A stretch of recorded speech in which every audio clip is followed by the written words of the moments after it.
¿Es viable la incorporación como socio de Venezuela? Bueno, yo creo que el proceso de integración regional en la Argentina está en un momento complicado, no está en su mejor momento. Es decir, quizás si uno compara el proceso de integración del Mercosur con otros procesos de integración exitosos en el mundo, uno puede decir, creo que fuimos demasiado ambiciosos, es decir, en cuanto a los tiempos, ¿no? Pensemos que la Unión Europea tardó medio siglo para incorporar a socios nuevos. En la Argentina o en el Mercosur todavía no logramos, como vimos al principio de la presentación, una integración racional entre los socios miembros. Me parece que seguir sumando, sobre todo un miembro de la complejidad de la conflictividad del Venezuela de hoy, me parece empeorar las cosas. Soy un neófito en la materia, pero ¿quiénes son los que generan la volatilidad a la que se hace referencia? La volatilidad no es de hoy, la volatilidad, cuando yo hablo de volatilidad y hablo de volatilidad estructural en la Argentina, es decir, la imposibilidad que tiene la Argentina de sostener durante muchos años niveles de crecimiento importantes y como contracara de esto, la convivencia en la Argentina de altos periodos de crecimiento con periodos de recesión descomunales. No tiene que ver con un modelo económico o no tiene que ver con un gobierno específicamente, es una cosa que viene desde hace más de un siglo y que tiene que ver, a mi juicio, con la falta de políticas estratégicas, de políticas de Estado, con la falta de acuerdos que de alguna manera impidan que cuando viene un gobierno dé por tierra con todo lo que hizo el anterior y empiece otra vez de cero. Por eso yo soy o insisto tanto en la necesidad de corregir al modelo actual para poder sostenerlo en el tiempo. Yo creo que la Argentina daría un paso atrás muy importante si cambia hoy por hoy el modelo económico. La Argentina tiene que sostener este modelo y para sostenerlo lo tiene que corregir, porque el modelo hoy por hoy está dando muestras de agotamiento claras. ¿Qué consecuencias traería para Argentina un tipo de cambio librado al mercado? Y hoy por hoy, como dijimos y como vimos, lo que ocurriría es que el peso se apreciaría más aún de lo que está apreciándose vía la inflación y claramente esto tendría un impacto en la competitividad de los sectores que sustituyen hoy importaciones y los sectores que exportan que no la podrían aguantar. Me parece que hoy esa no es una opción. Por eso plantear esa opción como único mecanismo para contener la presión inflacionaria es muy peligrosa, porque claramente afectaría el proceso de crecimiento. Acá voy a juntar algunas preguntas. ¿Cómo piensa usted que incide en la generación de inflación el gasto público y los ajustes salariales? Otra dice política salarial concertada y la otra, a todo esto debemos mencionar que no había que agregarle la falta de inversión en la infraestructura energética. Sí, por supuesto, esto es un análisis parcial, obviamente. Creo que hasta me excedí en el tiempo y obviamente no pude cubrir todos los temas, pero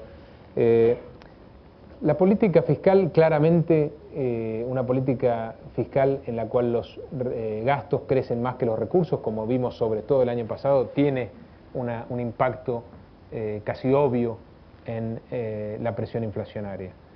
El tema salarial es más complejo, ¿no? Cuando los sindicatos hablan de que los salarios no generan inflación, en parte tienen razón, el salario por sí mismo no genera inflación.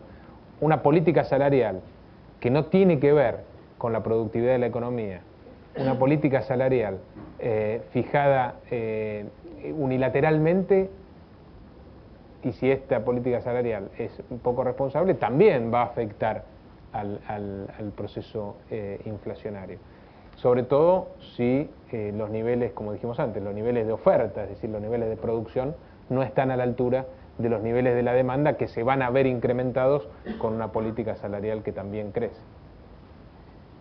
En el caso de China hay otro régimen de propiedad privada, con fuerte inversión privada extranjera. ¿Usted cree que con solo la libre explotación se puede atraer la inversión extranjera a nuestro país? No, creo que al contrario. Creo que hoy por hoy la libre explotación sería vista en el mundo como como una cuestión muy riesgosa para sostener tasas de crecimiento en nuestro país. Y entendamos que los capitales van hacia los países que crecen.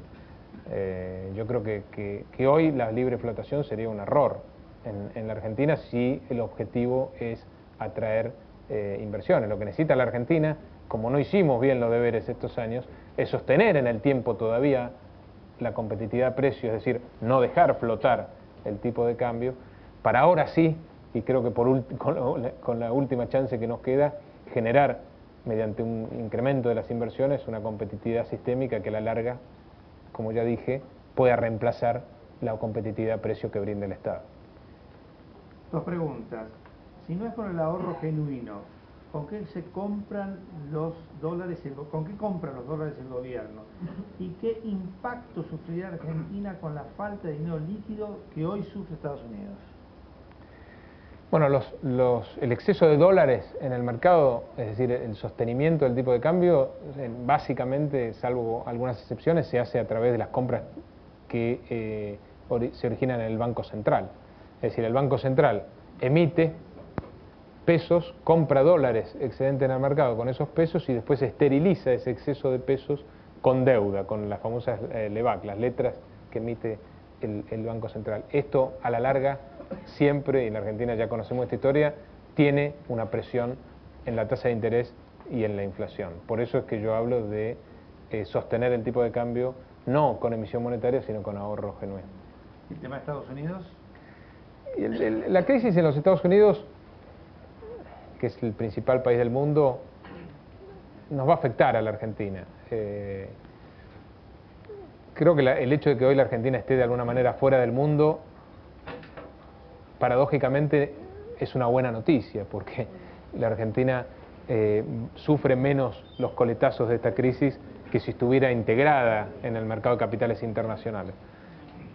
Además, yo soy de los que piensan que el proceso que hemos visto en la modificación de los términos de intercambio, es decir, el crecimiento de los precios de los commodities en relación a otros precios de la economía, no es producto de un ciclo en la historia del capitalismo, sino que es un cambio cualitativo. Creo que el hecho de que los chinos, los indios, los rusos coman hoy 3-4 veces por día implica que la demanda de alimentos que proveen países como la Argentina va a seguir en el tiempo y por consiguiente también van a seguir en el tiempo los altos precios de las commodities, y eso sí es vital o determinante, como vimos en un gráfico, para explicar el crecimiento local.